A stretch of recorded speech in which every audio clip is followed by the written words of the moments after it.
I picked up the extension and heard my daughter-in-law laughing. That old bat finally fell for it. Tomorrow we'll have everything. My son cheered with her. I quietly hung up, made one call, and the next morning when they arrived, the police were already waiting. Their faces went white. Subscribe to the channel, leave your like and comment from which part of the world you are watching, get comfortable and relax. Let's begin. I placed the last fork just so, my fingers smoothing the linen cloth. Sunday dinner.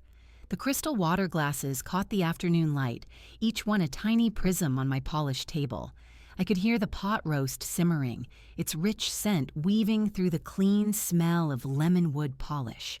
For a moment, everything was exactly as it should be.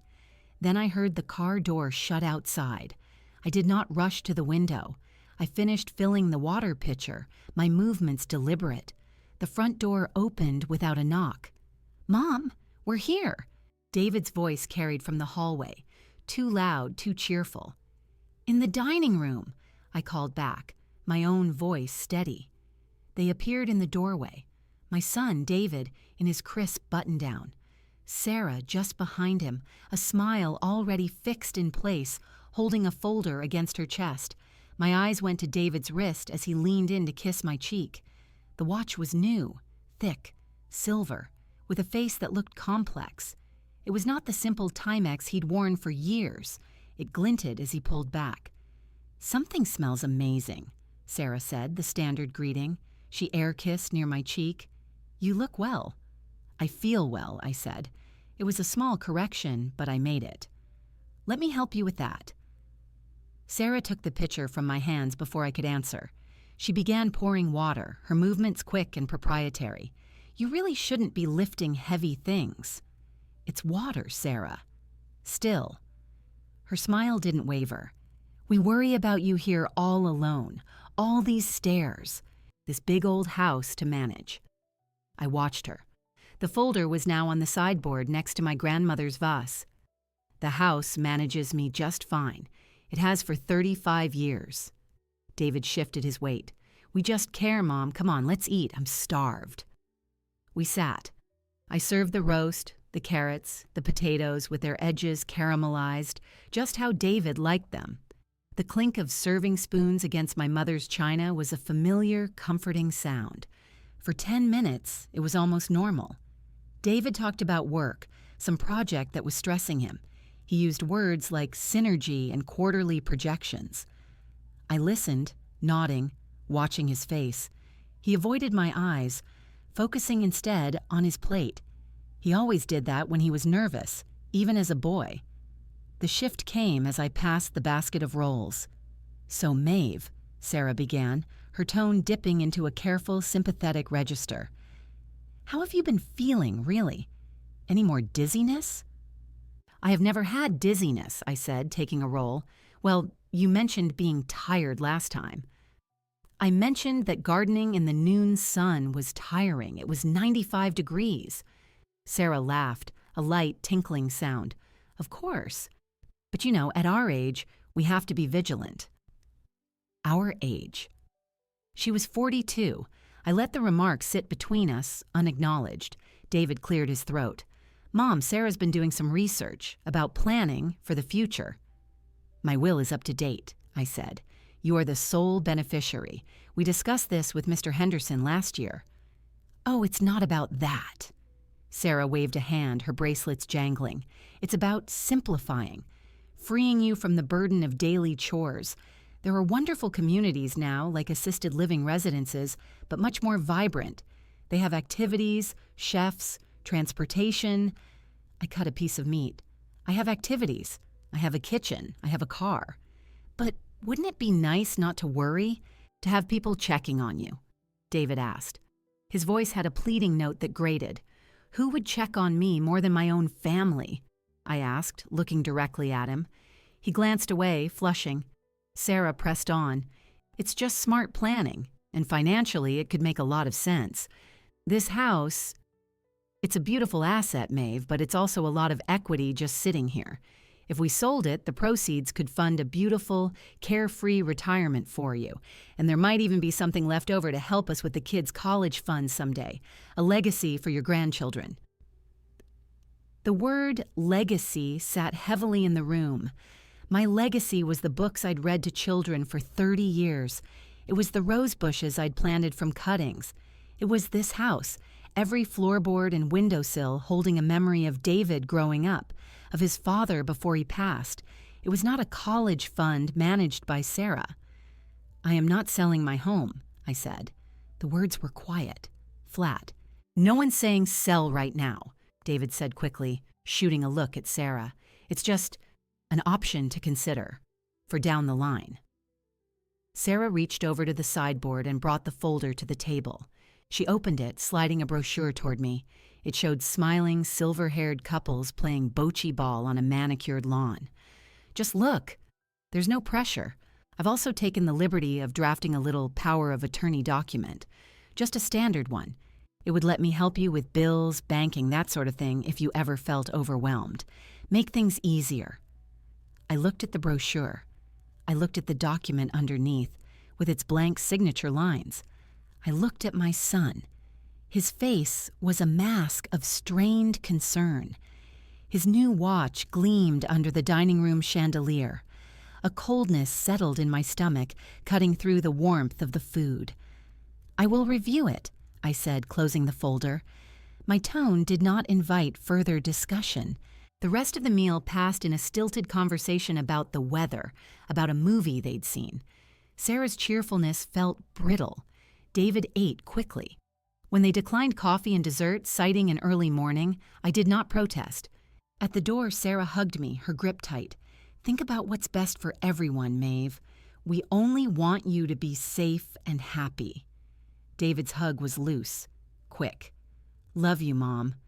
"Drive safely," I said. I closed the door. I listened to the sound of their car starting, the tires on the gravel, the fade of the engine down the street. Then there was only silence. It was a different silence than the quiet contentment I usually felt after they left. This silence was hollow. It seemed to echo with the words, assisted living, equity, power of attorney. I walked back to the dining room. The table was a ruin of our uneaten meal. 2 empty places, 1 full plate. I stood there for a long time, looking at the discarded brochure with its false, sunny faces. The cozy facade of the evening had cracked, and a draft of pure, simple betrayal seeped through. I began to clear the table. My hands did not shake. The china made no sound as I carried it to the sink. I washed each piece by hand, the hot water scalding my skin, but I felt that coldness inside, solidifying into something hard and clear. The game, though I did not yet know all its rules, had begun. The cold feeling did not leave me after I finished the dishes. It sat in my center, a solid weight. I dried my hands on the linen towel, folded it, and placed it on the counter. The house was too quiet. I walked through each room, turning off lights, checking locks. A lifetime of routine. In the living room, I paused by the bookshelf, my fingers tracing the spine of a photo album. I did not pull it out. Looking backward would only soften the resolve now hardening within me. I went upstairs. Sleep did not come easily. I lay in the dark, listening to the familiar night sounds of the house settling. The conversation at dinner replayed in segments. The watch, the brochure, the power of attorney document. Each piece was innocent on its own. Together they formed a pattern I could not ignore. I thought of David's averted eyes. That was the sharpest detail. The next morning, Monday, I rose at my usual time. I made tea. I watered the African violet on the kitchen windowsill. The ordinary actions were a balm, a way to steady my mind. I was in the sitting room, dusting the top of the upright piano, when the telephone rang. I picked up the receiver on the 3rd ring. "Hello? Yes, good morning. I'm calling for Maeve Johnson, please." A man's voice, brisk and professional. "This is she." "Excellent. Mrs. Johnson, this is Robert Fisk from Premier Properties. I'm just calling to confirm our walkthrough tomorrow at 10 a.m. for the Johnson property on Sycamore Lane. My associate, Mark, will be joining us with the photographer. We want to make sure we showcase all the best features. I sat down slowly in the armchair by the phone table. The sunlight through the lace curtain felt suddenly harsh. "A walkthrough," I repeated. "Yes, ma'am, for the listing. Your daughter-in-law, Sarah, indicated you were eager to move quickly to a seller's market. We're very excited about this property. These classic homes in this neighborhood are highly sought after." I heard papers shuffling on his end of the line. My grip on the receiver was tight. "Mr. Fisk, there has been a mistake. My home is not for sale." There was a pause. "Oh, I have the paperwork right here." The initial consultation form was completed and signed. "By whom?" Another pause, longer this time. "By Sarah Johnson, as your representative. She indicated she had power of attorney to handle your real estate affairs." The cold weight in my stomach turned to ice. "She does not have that authority. There will be no walkthrough. Do not come to my home." "Mrs. Johnson, I apologize if there's been a misunderstanding," he began, his voice flustered. "There is no misunderstanding. Goodbye, Mr. Fisk." I placed the receiver back in its cradle with a precise click. I did not move.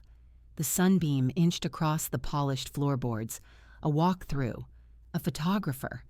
They were not just planning for a future possibility. They were in motion. They had contacted an agent. They had signed something. The watch on David's wrist was a down payment on my life. I stood. My body felt both heavy and light. I needed to see.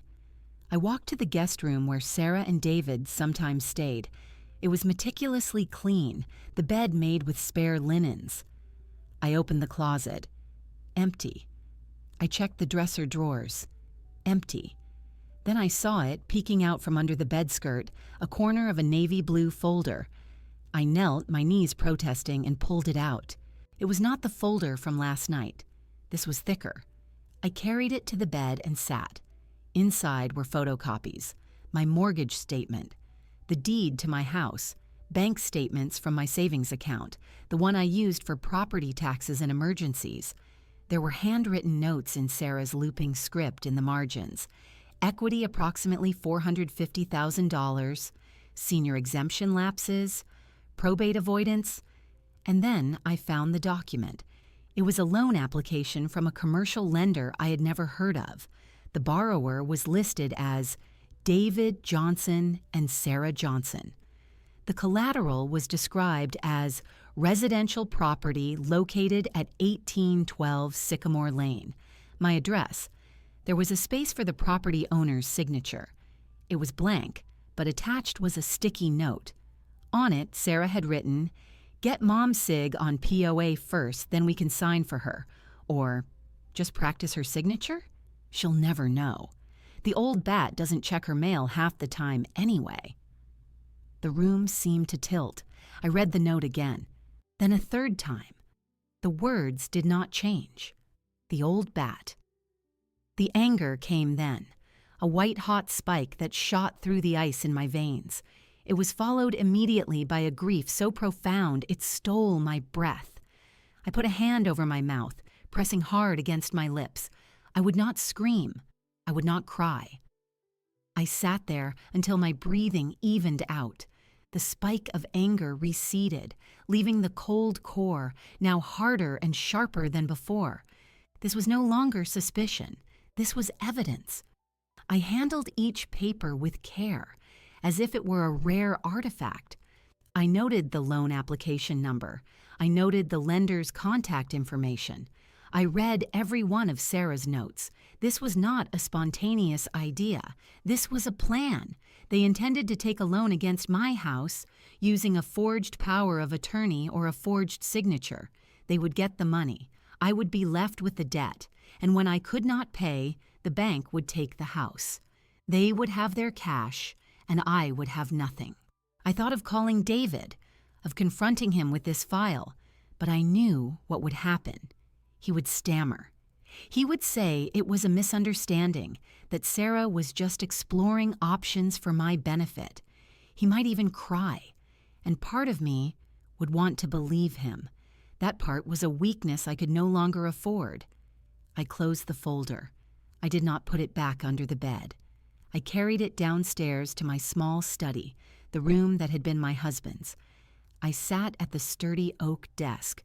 I opened the bottom drawer where I kept important documents in a fireproof box. I placed the blue folder inside on top of my birth certificate and marriage license. I locked the box. I returned the key to its hiding place behind a specific volume of encyclopedia on the shelf. Then I made a fresh pot of tea. I sat at my kitchen table, the same table where we had eaten dinner less than 24 hours before. I sipped the hot liquid. I looked out at my garden, at the rose bushes just beginning to show new green leaves. The crack in my world had become a chasm. I stood on one side. On the other side stood my son and his wife. I knew then that I would not call out to them. I would not try to bridge the gap. My work now was to fortify my own side, to make it impregnable. The first step was understanding the full scope of their scheme. The blue folder was a start. I needed more. I needed to know everything. I finished my tea. I washed the cup. I placed it in the drainer. And then I began to think, not as a mother, but as a librarian who knew how to conduct research, how to find information others wished to keep hidden. The game was no longer a suspicion. It was a fact, and I was now a player. The research began that afternoon. I started with my own files. I retrieved statements from my checking and savings accounts, the ones I kept in a separate credit union from my main bank. I had always been meticulous, a habit from decades of budgeting on a librarian's salary. I spread the papers across my desk and examined each line. It took 2 hours. At first, I saw nothing unusual. Automatic deposits of my pension, regular withdrawals for utilities, groceries. Then I noticed a pattern. Over the past 8 months, there had been 5 transfers to an external account. Each was for a significant amount. $2,000, $3,500, $1,500. The descriptions read, online transfer, loan repayment, D. I had authorized no loans. I had made no transfers. I called the credit union.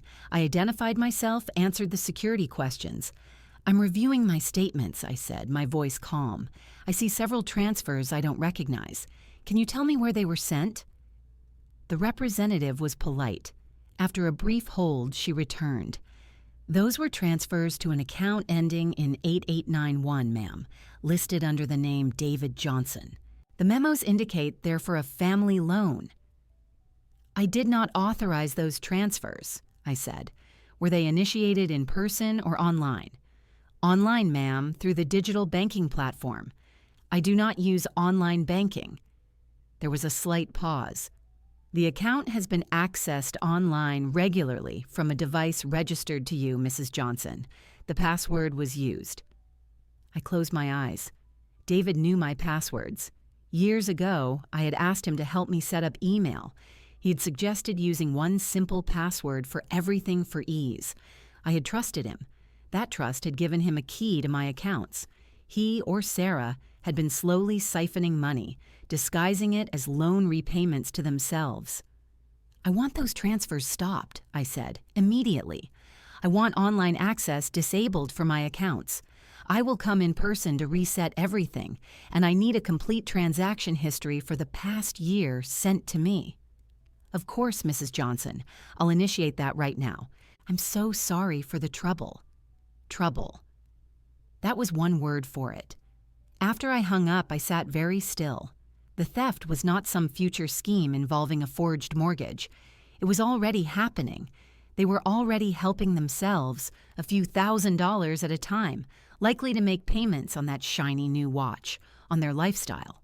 The loan against the house would be the big score, paying off their debts and funding their ambitions with the bulk of my life's equity. They were robbing me in installments. A profound fatigue washed over me, but it was followed by a sharper focus. I needed more. I needed to hear it from them. I needed the last piece of proof, the one that would erase any final, foolish fragment of doubt. That opportunity came sooner than I expected. Later that evening, as I was in the kitchen preparing a simple supper, the telephone rang. I picked up the wall phone by the refrigerator. Hello? There was a click, then the dial tone. A wrong number, I thought.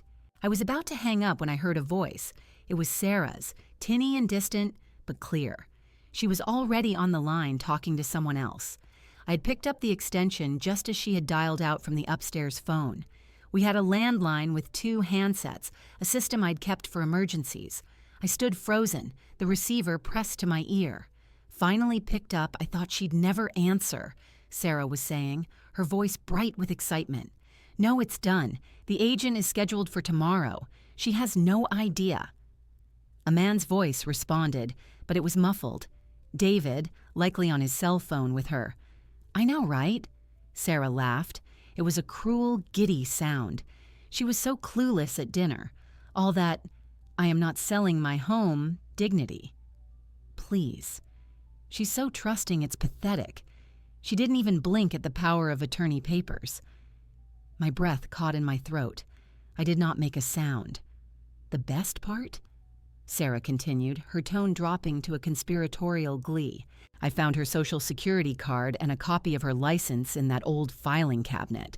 With her signature on the loan docs we printed and a little practice, I can get it perfect. Even if she kicks up a fuss later, by the time anyone listens to her, the money will be in our account and we'll be long gone from that dreary apartment. A down payment on a real house.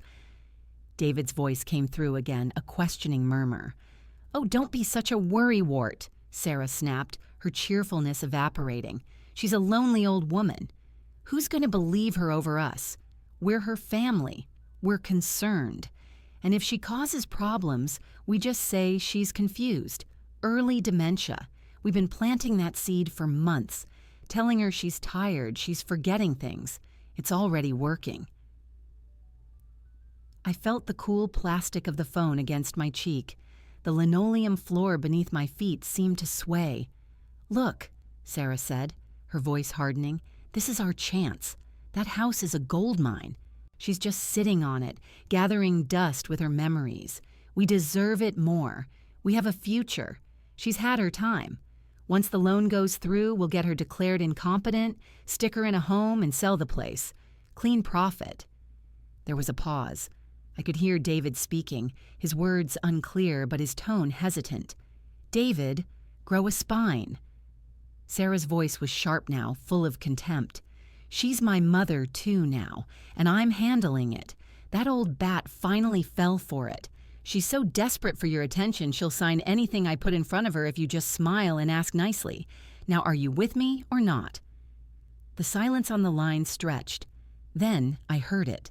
David's voice, clearer now, resigned and complicit. Yeah, I'm with you. You're right. It's for the best. That was all. I heard Sarah say, Good, I'll call the lawyer tomorrow. Then the click of her hanging up the upstairs phone. I slowly lowered the receiver from my ear. My hand was steady. I placed it back in the cradle with absolute control. The kitchen was silent except for the hum of the refrigerator. That old bat finally fell for it. The words hung in the air of my clean, simple kitchen. They were not just cruel, they were a diagnosis. They laid bare the entire sickness, the plotted theft, the identity fraud, the slander about dementia, the cold calculation to warehouse me, and David's, yeah, I'm with you. That was the final definitive verdict.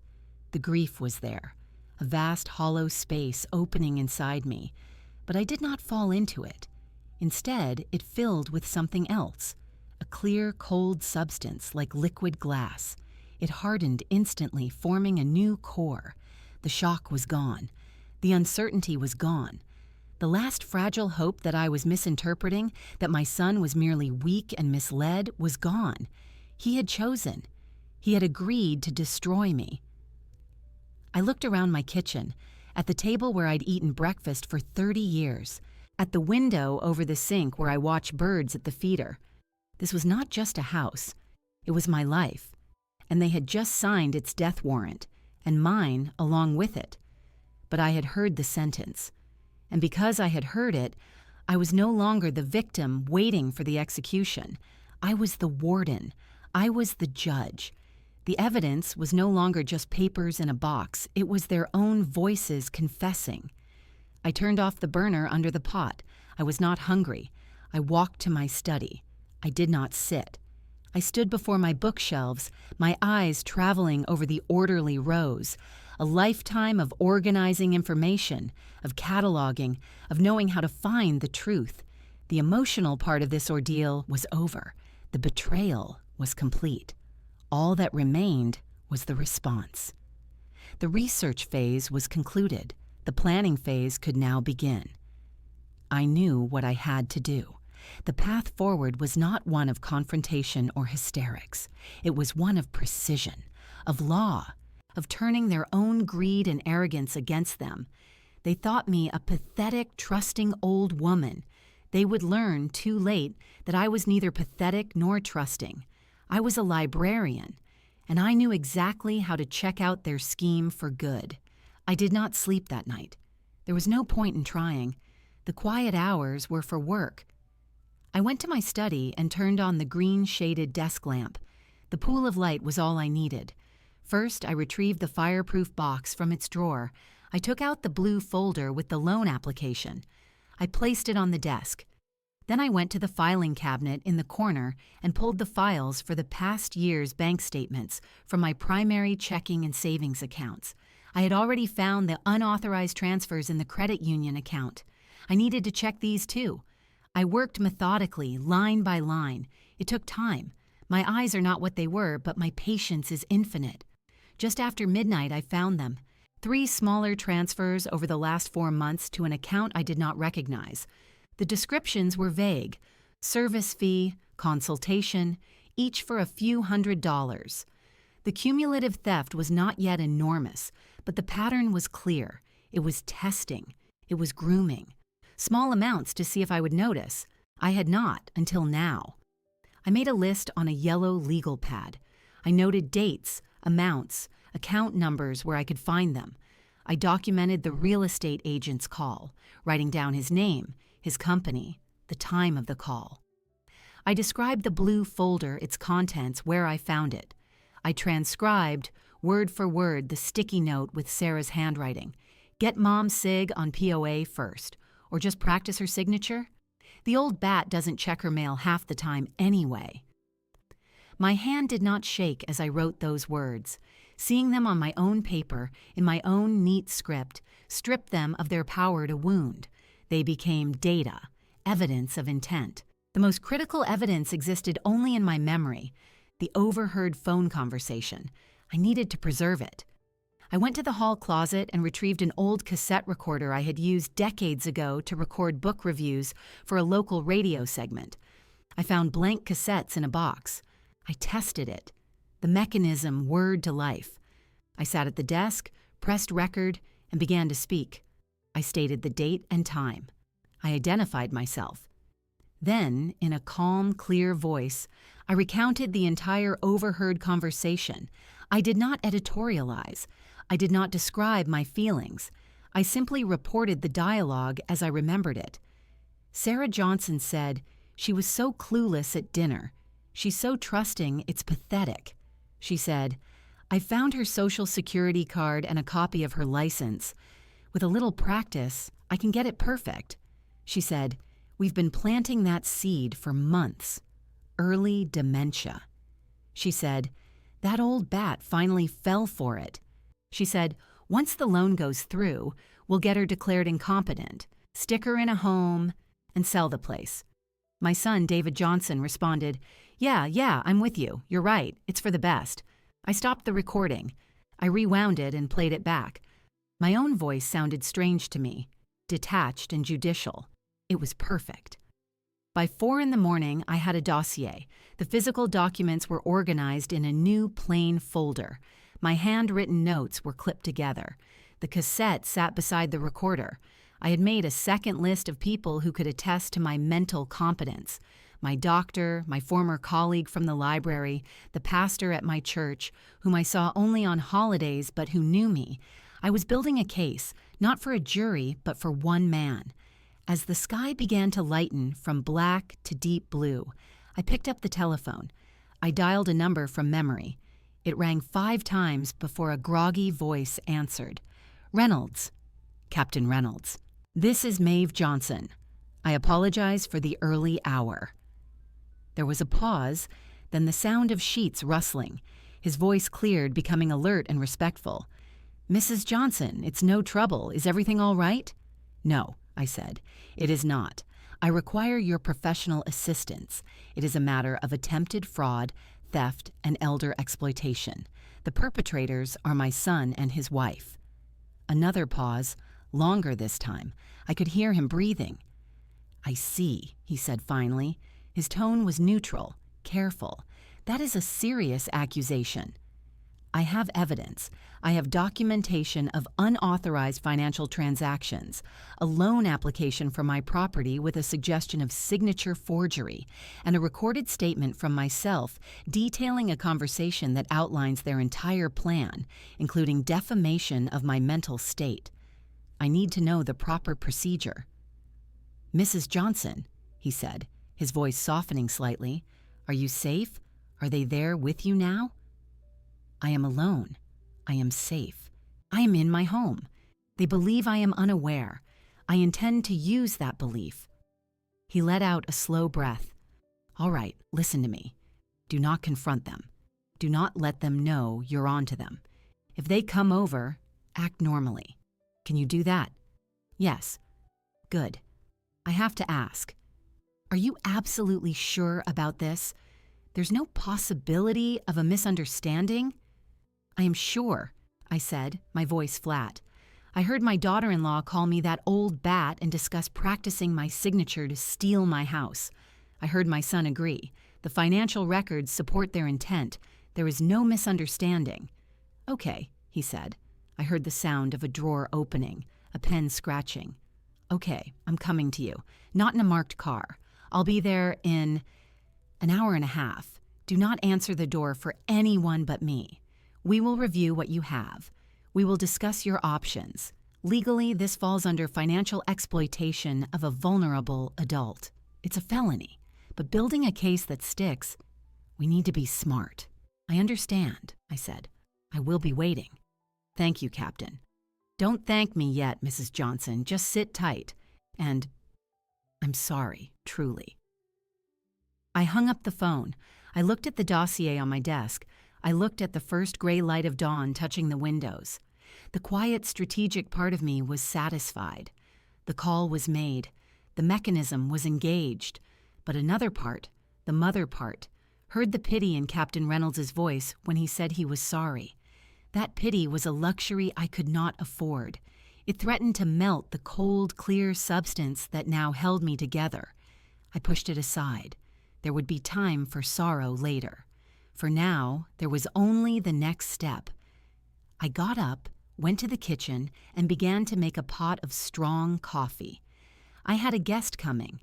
I needed to be sharp.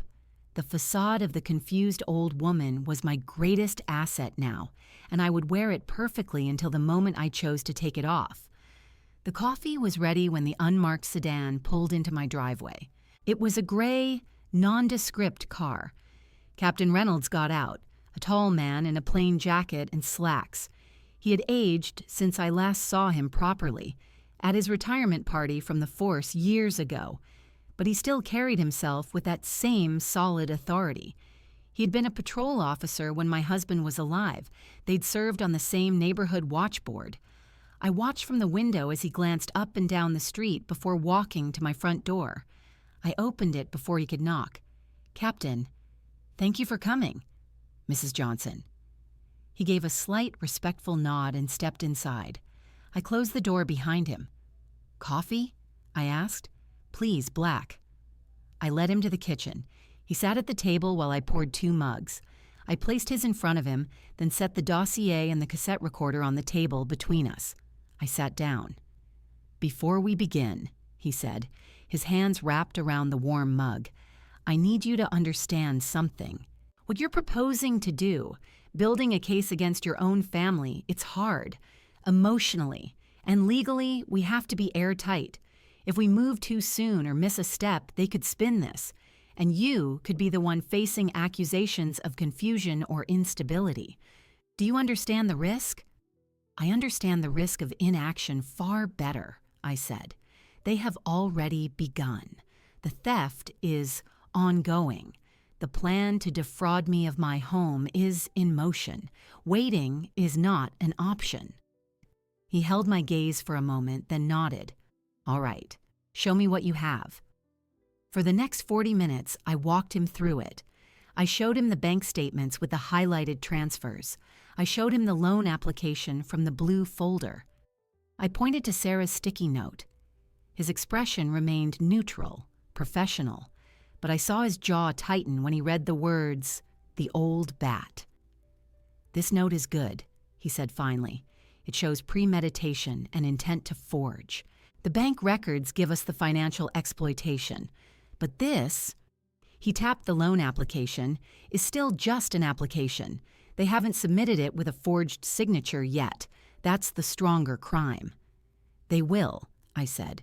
"Soon. The real estate agent called to schedule a walkthrough for today. They believe I am compliant." "You canceled it?" "I told the agent there was a mistake and not to come." "Good." He sat back, sipping his coffee. "Here's what I think we should do. We need them to commit to the act. We need them to bring you documents to sign thinking you are unaware. But we can't have you actually sign anything, even as part of a sting. That muddies the waters." "What do you propose?" I asked. "We let them come.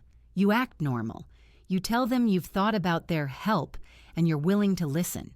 You get them to state their plan aloud to confirm the details. My officer and I will be here, out of sight. We'll record the conversation. The moment they present a document for you to sign or admit to the forgery plan, we intervene. We'll have probable cause for arrest right then and there for attempted grand theft and conspiracy to commit fraud." I considered this. It was a trap, a deliberate, legal trap. They are expecting to move me to assisted living. They said they would bring papers for that, power of attorney, perhaps the loan documents as well.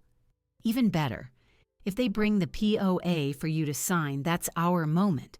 We step in. We take the documents as evidence. We place them under arrest. He leaned forward. "Mrs. Johnson, you need to be prepared for that scene. It will be ugly. It will be loud. There will be tears, denials, accusations. They will likely turn on each other.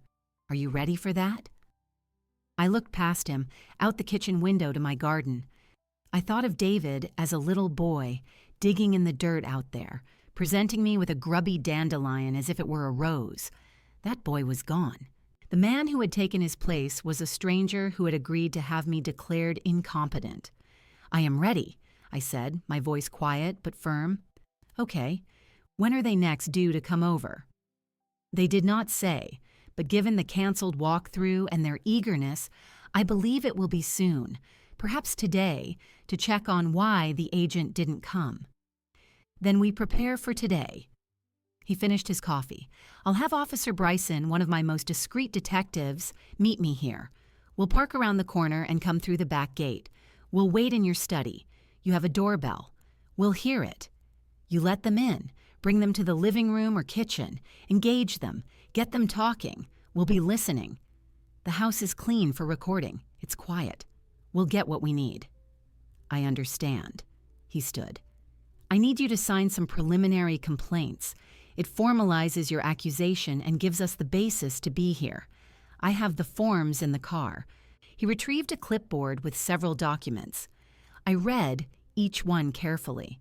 They were statements of alleged financial exploitation and attempted fraud. I signed my name at the bottom of each, the pen moving smoothly across the paper. My signature, which they had planned to practice and copy, was now being used to bring them to justice. After he left, promising to return with Detective Bryson within the hour, I moved through the house.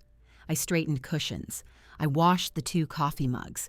I ensured the path from the front door to the living room was clear. I went to my bedroom and changed into a simple but elegant dress, a deep blue linen. I fixed my hair. I applied a faint lipstick. I would not face them looking like a victim. I would look like who I was, the matriarch of this house. My gaze fell on the small framed photograph on my dresser. David, age 7, grinning with a missing front tooth, his arms wrapped around my waist. The physical pain that struck my chest then was acute and surprising. I picked up the frame. I looked into the eyes of that happy, trusting child. I said nothing to the photograph. There were no words left. I placed it face down on the dresser. Then I walked to the living room and sat in my favorite armchair. I folded my hands in my lap. I waited. The trap was set. The bait was my perceived vulnerability. I was the calm at the center of it all. I listened to the clock tick on the mantel, a steady, patient sound. They would come, and when they did, they would find not a confused old woman, but the architect of their downfall. The thought brought no joy, only a profound and solemn certainty. This was the only path left. I did not have to wait long. The back gate clicked open shortly after Captain Reynolds left. Through the kitchen window, I saw him return with a younger woman in plain clothes, Detective Bryson. They moved quickly and quietly across the patio and let themselves into the study through its separate exterior door. I heard the soft snick of the latch. Then, silence. They were in position. I looked at the clock. It was 8:45. I went to the kitchen, filled the kettle, and placed it on the stove. The routine of making tea was a necessary anchor. As the water heated, I took my best china teapot, the one with the small blue flowers, and measured in the leaves. The ritual was slow and deliberate. The whistle of the kettle pierced the quiet. I poured the water, placed the lid on the pot, and set it on a tray with a single cup and saucer. I carried it to the living room and placed it on the small table beside my armchair. I did not pour the tea yet. I sat. I folded my hands again. I watched the light through the front window grow brighter. At exactly 9 o'clock, the doorbell rang. A sharp, cheerful sound. I took a slow, deep breath. I let it out. I stood, smoothed the front of my dress, and walked to the front door. I could feel the presence of the 2 police officers in the study, just around the corner and down the hall. They were listening. I unlocked the door and opened it. Sarah and David stood on the porch. Sarah's smile was wide and bright, her teeth very white. She held a large leather folder. David stood slightly behind her, his hands in his pockets. He attempted a smile, but it was weak, a twitch of his lips. "Mom," Sarah said, her voice a little too loud. "Good morning. We were in the neighborhood and thought we'd pop by to check on you. After our chat on Sunday, we've been so worried." "I'm perfectly fine," I said, my tone neutral. I stepped back. "Come in." They entered. Sarah's eyes darted around the entryway as if appraising the value of the molding. David kept his eyes on the floor. "We brought some papers," Sarah said, holding up the folder as they followed me into the living room. "Just some things to make life easier. You said you'd think about it, and we've done all the legwork." "Have you?" I said. I resumed my seat in the armchair. I did not offer them a seat. They remained standing, which added to their air of hurried purpose. "Oh, yes," Sarah said, placing the folder on the coffee table and opening it. "We found the most wonderful place, Cedar Ridge. It has a swimming pool, art classes, chef-prepared meals. We even spoke to the director. They have a room available next month. It's meant to be." David finally spoke, his voice low. "It really is nice, Mom. You'd have people around all the time. You wouldn't be lonely." I looked at him. "I am not lonely, David. I have my books, my garden, my friends." "But friends aren't family," Sarah interjected, her tone sugary.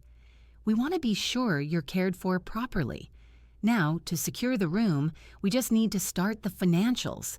The buy-in is quite reasonable, given what this house is worth." She pulled a stack of papers from the folder. "This is the power of attorney we discussed.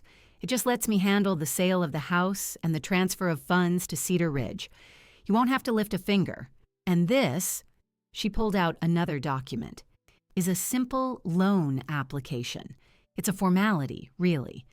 Using the house as collateral lets us access the equity to pay for your new life. It's all standard. She laid the papers out before me. I saw the blank lines awaiting my signature. The loan application was from the same lender as in the blue folder. They had brought it. They were truly doing it.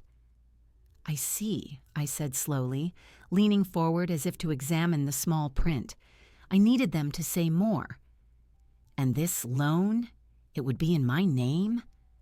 Well, technically, yes, Sarah said, a flicker of impatience crossing her face. But don't you worry about that. David and I will handle the payments. It's just a way to get the money to take care of you. We're your family. We'll take the burden. So you would be responsible for this debt? I asked, looking at David. He shifted his weight. Yes, Mom, we'll take care of everything. You won't have to worry about a thing. But the debt would be against my house, I said. If you failed to make payments, the bank would take my home. Is that correct? Sarah's smile tightened. That's not going to happen. We're very responsible. This is about giving you a comfortable, worry-free future. Now, she produced a pen from her purse, if you could just sign here and initial here, we can get the ball rolling. The real estate agent was supposed to come yesterday for photos, but there was a mix-up. We'll reschedule for later this week. The market is so hot right now. I picked up the pen.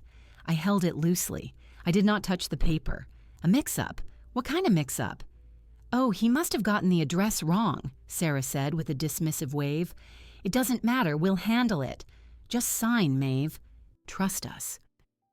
I looked from her eager, greedy face to David's guilty, averted eyes. I placed the pen down on the table carefully, away from the documents. I do not think I will sign these today. Sarah's face fell. The cheerful mask slipped, revealing sharp frustration underneath. What? Why not? We've done all this work for you. This is for your own good.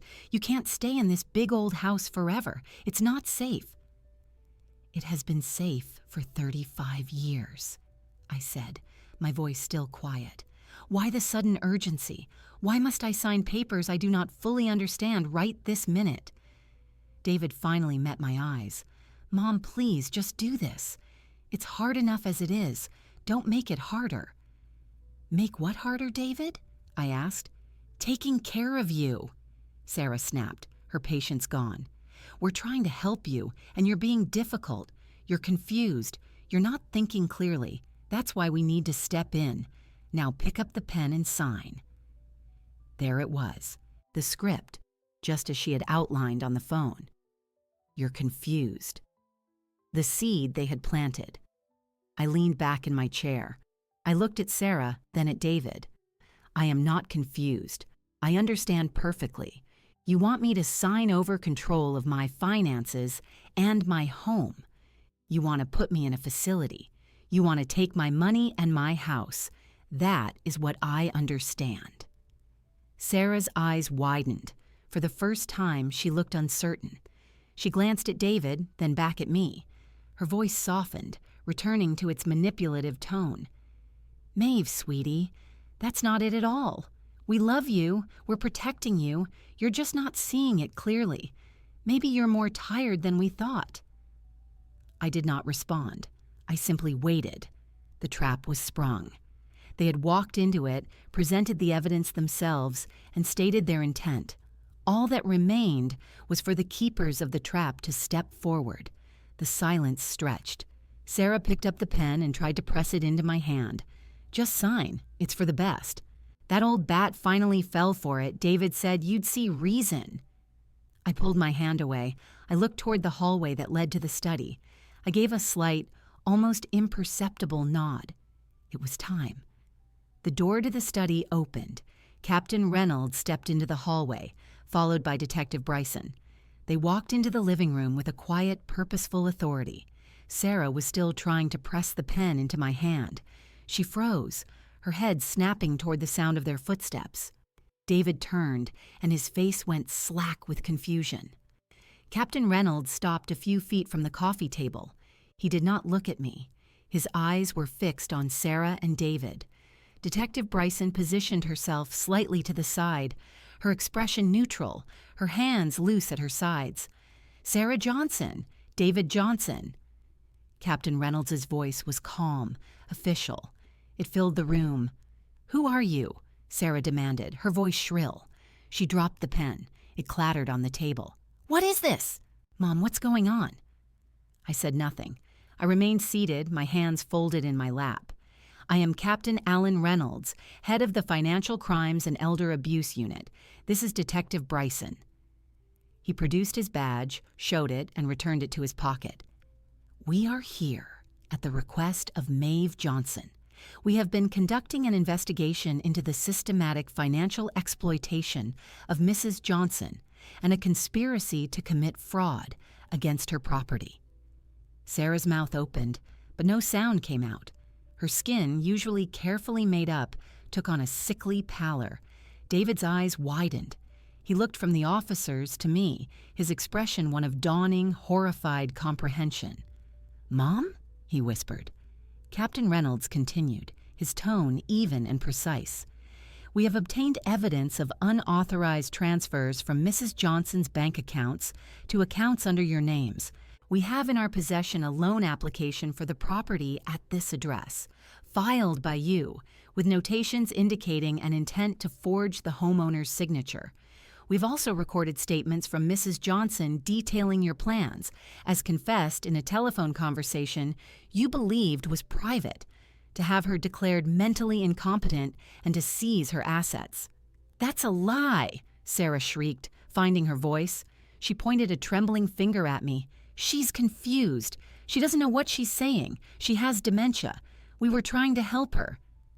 "The medical evaluation we requested this morning from her primary physician indicates no cognitive impairment," Detective Bryson said, speaking for the first time.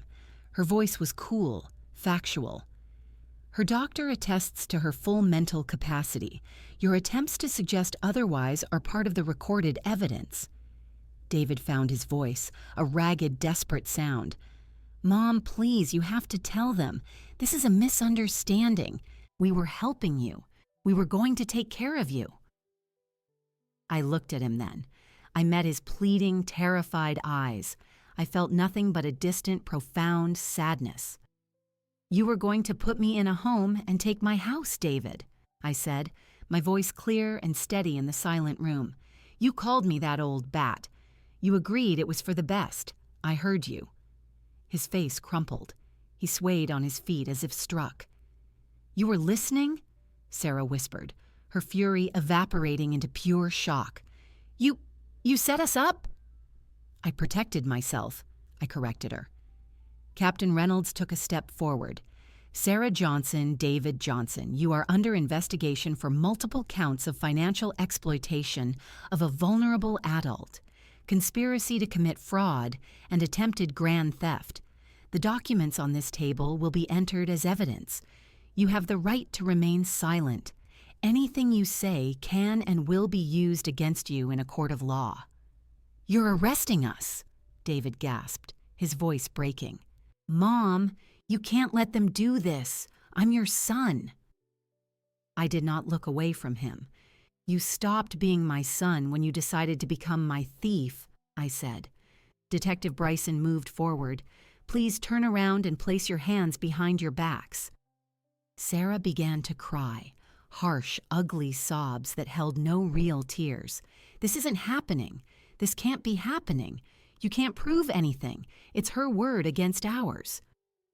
"We have the financial records," Captain Reynolds said. "We have the loan application with your notes. We have the recorded confession. And we have 2 police officers who just witnessed you attempting to coerce a signature on a power of attorney you had no legal right to request. The evidence is substantial. Now please turn around." David turned slowly, his shoulders slumped in utter defeat. He offered no resistance as Detective Bryson secured his wrists with plastic ties. Sarah, however, backed away, her hands raised. "No, you don't understand. She's a sick old woman. She needs to be in a home." "The only people who will be in a controlled environment today are you," Captain Reynolds said, his patience wearing thin. He took her by the arm, firmly but not roughly, and guided her to turn around. She went limp, sobbing incoherently as he secured her hands. The sight of them, my son and his wife, bound and helpless in my living room, should have felt like victory. It did not. It felt like a surgical procedure, necessary, brutal, and leaving a clean, empty space where something diseased had been removed. Captain Reynolds looked at me. "Mrs. Johnson, we'll take them to the station for processing.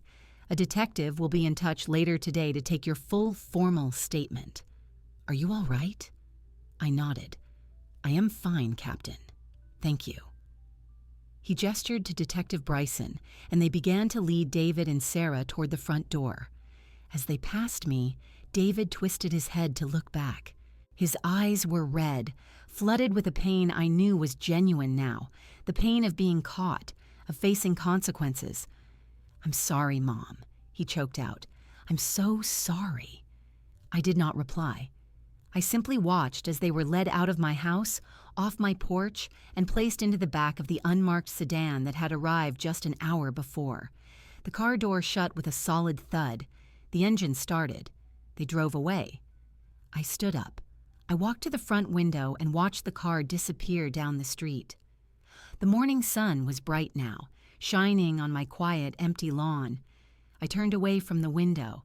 My gaze fell on the coffee table, on the scattered papers, the abandoned pen, the leather folder lying open. I walked over. I gathered the power of attorney document and the loan application. I did not crumple them. I stacked them neatly. I closed the leather folder. I picked up the pen and placed it inside. I carried the entire bundle to the fireplace. I did not light a fire.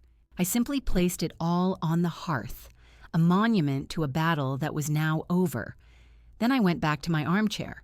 I sat down. I reached for the teapot. My hand was steady. I poured the tea, which had steeped now to a perfect, deep amber. I added no sugar, no milk. I lifted the cup to my lips and took a sip. The liquid was hot, bracing, and bitter. I drank it anyway. The house was silent again, but the silence was different. It was no longer hollow. It was simply quiet. The storm had passed. I was alone, but I was, for the first time in months, secure. I finished the tea. The bitterness had faded to a mild herbal aftertaste. I placed the cup back on the saucer. The click it made was the only sound in the room. I sat for a long time, not thinking, just existing within the new quiet. The clock on the mantel continued its measured ticks, but they no longer marked a waiting period. They simply marked time passing. Eventually, I stood. My body felt stiff. I picked up the tray with the teapot and cup and carried it to the kitchen. I washed them by hand, drying each piece carefully with a linen towel and placing it back in its proper cupboard. The domestic routine was a lifeline to normalcy. I swept the kitchen floor, though it was clean. I wiped down the counters. I needed my hands to be busy. The doorbell rang again. I paused, the damp cloth in my hand. It was not the police. They would have called. It was too soon for a detective. I walked to the front window and peered through the lace curtain. A familiar car was parked at the curb.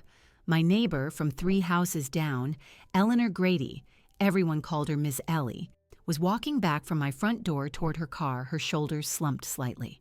She'd seen the unmarked sedan. She had likely seen David and Sarah being led out in restraints. In a neighborhood like ours, such a thing did not go unnoticed. I opened the front door. Eleanor. She turned, her face etched with concern. She was a few years younger than me, a retired nurse with a kind, no-nonsense manner. "Maeve, I didn't want to intrude. I just saw—" She gestured vaguely toward the street. "I wanted to make sure you were all right." I considered. I could send her away with a polite assurance. I could retreat back into the silent house. But the thought of that much silence, now that the adrenaline was fading, was suddenly unbearable. "Would you like a cup of tea?" I asked. Her face softened with relief. "I would, yes." I led her inside. We did not go to the living room. I took her to the kitchen and gestured for her to sit at the table. I filled the kettle again. I got out 2 mugs this time, simple stoneware ones. The good china felt wrong for this. You don't have to tell me a thing, Eleanor said, her hands folded on the table. I'm not here to gossip. I'm here as a friend. I know, I said. The kettle whistled. I poured the water over tea bags in the mugs. I brought them to the table along with a small pitcher of milk in the sugar bowl. I sat across from her. We sipped our tea in silence for a moment. It was a comfortable quiet, different from the oppressive one before. It was David, I said finally, the words coming out flat, and Sarah. They were trying to take the house, to have me declared incompetent. The police were here to arrest them. Eleanor did not gasp or express shock. She nodded slowly, her eyes full of a deep, understanding sadness. I've seen it before, she said quietly. Not in my own family, thank God, but in my years at the hospital. The children who see a parent as an obstacle or an ATM. It's a special kind of cruelty. Yes, I said. The word was simple, but it carried the weight of everything I had discovered. It is. Are you safe now? Legally, I mean? I believe so. The captain said the evidence is strong. They will be charged. I have to give a formal statement later. They cannot come near me. Good. She took another sip. And you? How are you, really? I looked down into my mug. The tea was the color of amber. I am empty, I said, surprised at my own honesty, and very tired, but I'm not broken. No, Eleanor said firmly. You don't look broken. You look like someone who has just finished a long, hard job of work. That was exactly it. It had been work, hard, meticulous, emotionally draining labor. It was a job that needed doing, I said, and you did it. She reached across the table and placed her hand over mine for a brief moment. Her skin was warm. You know, the book club meets on Thursday. We're starting that new historical novel. You should come. We've missed you. I had stopped going months ago, subtly discouraged by Sarah's comments that my evenings were better spent resting at home. Another piece of the isolation strategy. I would like that, I said. The thought of being in a room full of people, talking about something as normal as a book, felt suddenly necessary. We finished our tea. We did not speak again of David or Sarah. We talked about her granddaughter's upcoming ballet recital. We talked about the persistent raccoon getting into her garbage cans. Ordinary things. The conversation was a gentle raft carrying me back to the shore of everyday life. When she left, she gave me a brief, hard hug at the door. You call me if you need anything, day or night, even if it's just to watch the news with someone. I will, Eleanor. Thank you. After she drove away, I closed the door. The house was quiet again, but the quality of the silence had shifted once more. It was no longer the silent aftermath of an explosion. It was the quiet of a space that had been aired out, cleansed. The ghost of the confrontation still lingered in the living room, but it was just a ghost. It had no power. I went upstairs. I entered the guest room, the room where I had found the blue folder. I stripped the bed, though the linens were clean. I gathered them into a bundle. I opened the closet and took out the spare blankets and pillows. I carried it all downstairs and to the washing machine in the basement. I did not need to wash these things, but I needed them out of their usual places to break the association.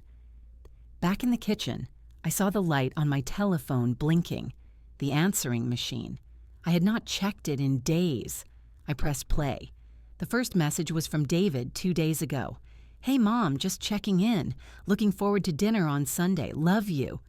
His voice sounded so normal, so false. The next message was from Sarah yesterday morning. Maeve, it's Sarah. Give me a call when you get a chance. Need to chat about those papers. Talk soon. I deleted both messages. The machine beeped and the light went out. I stood in the kitchen as the late afternoon sun slanted through the window, painting a warm rectangle on the floor. The house was mine again, truly mine. Not just in terms of legal deed, but in atmosphere. The feeling of being watched, assessed, plotted against was gone. It was just a house. My house. And for the first time in a long time, that thought brought not just comfort, but a sense of peace. The battle was over. The cleanup had begun, and I was not alone in it. I had a friend who had brought tea and asked for no explanations. That was a start. The peace I felt after Eleanor left was not passive. It was a platform. The next morning, I woke with a clear agenda. The first item was security. I found the business card for a locksmith in the phone book, a local man my husband had used years ago. I called it 8:30. Murphy's Locksmith. This is Maeve Johnson at 1812 Sycamore Lane. I need to have all the exterior locks on my home changed. Today, if possible. Today's pretty busy, Mrs. Johnson. I could maybe squeeze you in late this afternoon? I will pay a priority fee, I said. I need it done this morning. There was a pause. I can be there in an hour. Thank you. While I waited, I went to the hall closet and retrieved a large cardboard box. I carried it upstairs to the guest room. I opened the dresser drawers, now empty save for a few forgotten items. A cheap hairbrush, a half-empty bottle of perfume Sarah had left, a paperback novel with a cracked spine. I placed them all in the box. I took the generic landscape prints off the walls. From the closet, I removed the empty hangers and the faint, lingering scent of Sarah's conditioner. I put them in the box, too. These were not sentimental items. They were artifacts of occupation. They held the energy of scheming and false concern. I did not want them in my house. The locksmith, a burly man named Joe with kind eyes, arrived promptly. I showed him the front door, the back door, the side door to the cellar. Key to like, please, I said. 3 copies. He worked efficiently. The rasp of files and the clink of metal parts were satisfying sounds. Within 2 hours, I had 3 shiny new keys on my kitchen table. The old ones, including the set I had given David years ago, were now useless. Joe tested each lock with me, demonstrating the smooth turn of the new deadbolts. "Solid as a rock, ma'am," he said. I paid him in cash, including the extra fee. I locked the door behind him. I tested the new key myself. The mechanism engaged with a firm, definitive click. It was a small sound, but it echoed through the empty house like a promise. After a light lunch, I loaded the cardboard box into the trunk of my car. I drove to the Goodwill Donation Center on the other side of town. A young man with a bright vest helped me unload the box. "Just these today?" he asked. "Yes," I said. I did not look inside the box as he carried it away. I did not need to. I had already removed everything of value, even sentimental value.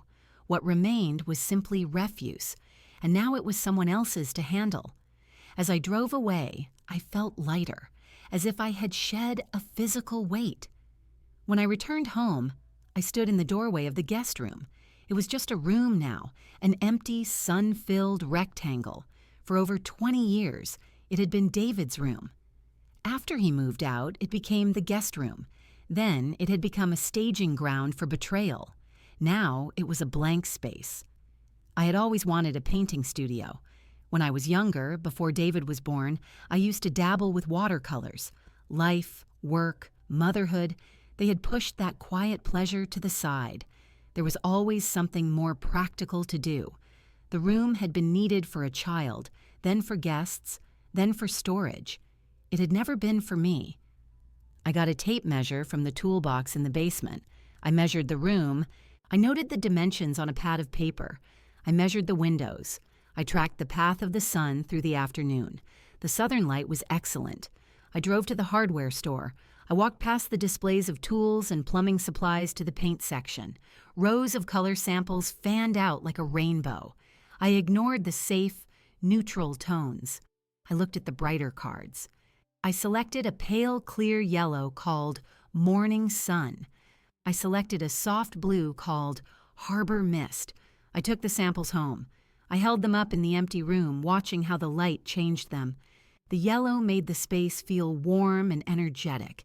The blue made it feel calm and expansive. I could not decide.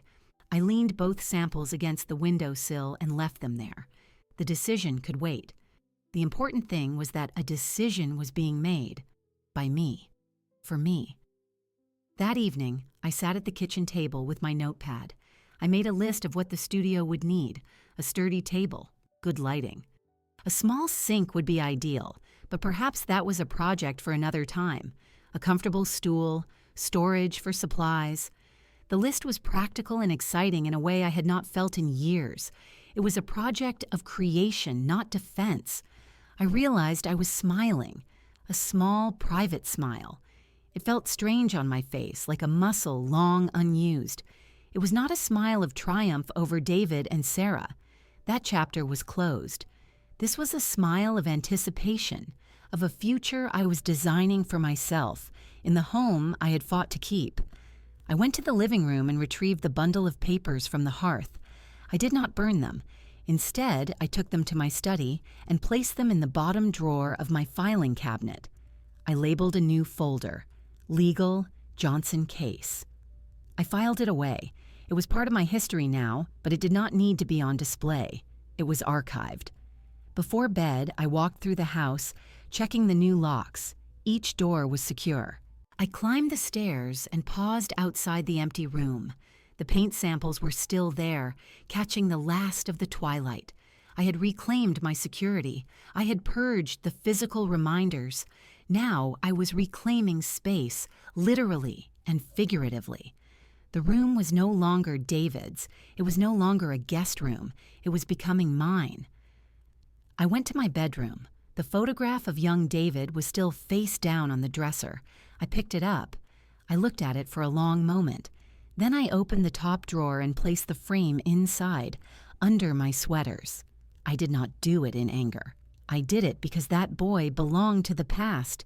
The man he became was facing the consequences of his present, and my present, at last, was my own. I closed the drawer and prepared for bed. Tomorrow I would choose a color. I chose the yellow. Morning sun. It took 2 coats and 3 days of work to transform the room.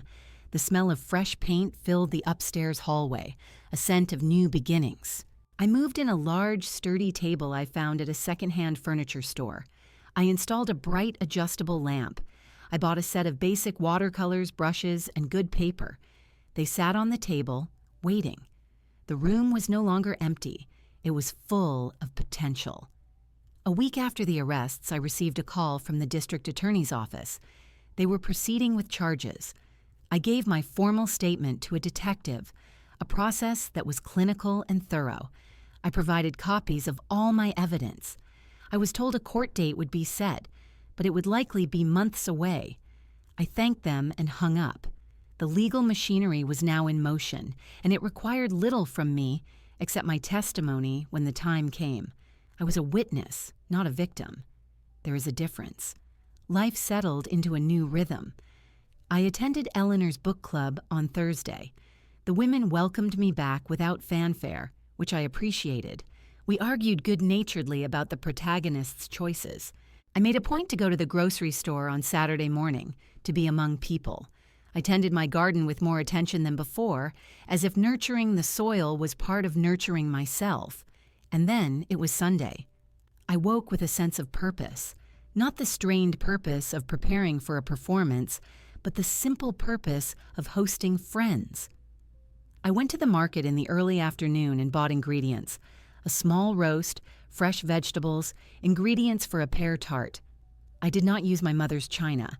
I used my everyday dishes, the ones that were cheerful and durable. In the late afternoon, I began cooking. The kitchen filled with the same rich scents as before, but this time they were for me, for my guests. I set the dining room table for 4. I placed a small vase of early tulips from my garden in the center. Eleanor was the first to arrive, bearing a bottle of wine. "It's not fancy," she said, "but it's red." "It's perfect," I said, taking it. The other 2 guests were from the book club: Helen, a retired history teacher with a sharp wit, and Clara, a gentle woman who worked at the botanical garden. They arrived together, chatting about a movie they'd seen. They brought a loaf of crusty bread. "Your home is lovely, Maeve," Clara said, her eyes taking in the living room. "It feels so peaceful." "It does now," I said, and meant it. We sat in the living room with glasses of wine for a short while before dinner. The conversation was easy. We talked about the book. about an upcoming community play, about Helen's troublesome cat. No one asked about David. No one mentioned the police cars. It was a gift. When we moved to the dining room, the table looked welcoming under the soft glow of the chandelier. I served the food. The clink of serving spoons and the murmur of conversation were warm sounds. We passed dishes. We complimented the food. We laughed. The laughter was real, unpracticed. It filled the spaces in the room that had echoed with strained silence just weeks before. As we were finishing the main course, the doorbell rang. A flicker of old tension went through me, but it was brief. I excused myself and went to the front door. On the porch was a uniformed delivery man holding a flat envelope. Maeve Johnson? Yes. Sign here, please. I signed the electronic pad. He handed me the envelope and left. I closed the door. I looked at the return address. It was from a law firm I did not recognize. Under the firm's name, it read R.E. David Johnson. I carried it back to the dining room. I did not open it. I placed it on the sideboard next to the tulips. "Everything all right, Maeve?" Eleanor asked, her tone mild. "A letter from a lawyer," I said, "regarding David. It can wait." No one pressed. They simply nodded, and the conversation flowed on to Clara's description of a rare orchid that was about to bloom at the gardens. I cleared the plates and brought out the pear tart and coffee. As we ate dessert, the room was full of a comfortable, companionable warmth. I looked around the table at the faces of these women, friends who asked for nothing but my company. This was my family now, a chosen family bound by respect and shared interests, not by blood and betrayal. After dinner, we moved back to the living room. We talked until the clock struck 10. They insisted on helping me clear the table and wash the dishes. We worked together in the kitchen, a small, efficient team. Then, with hugs and promises to do it again soon, they left. I locked the door behind them, testing the new deadbolt. I turned off the downstairs lights, leaving one lamp on in the living room. I walked past the sideboard. The envelope sat there, white and official. I picked it up. I carried it to my study. I sat at my desk. I slit the envelope open with a letter opener. Inside was a single page from a lawyer representing David. It stated that David and Sarah were exploring their legal options, but that David was hopeful we could resolve this family matter privately to avoid the embarrassment of a public trial. It suggested a meeting to discuss restitution. I read it once, then I read it again. There was no apology, no admission of guilt, just a business proposition to minimize their exposure. It was exactly what I expected. I did not feel anger. I felt a distant pity. They still did not understand. This was not a family matter. It was a crime. There would be no private resolution. The law I had invoked would now take its course. I folded the letter. I did not file it away with the other documents. I walked to the small fireplace in the study. I struck a match. I held the flame to the corner of the paper. It caught, curling black at the edges before blossoming into orange. I dropped it into the grate and watched until it was completely consumed, a small pile of gray ash.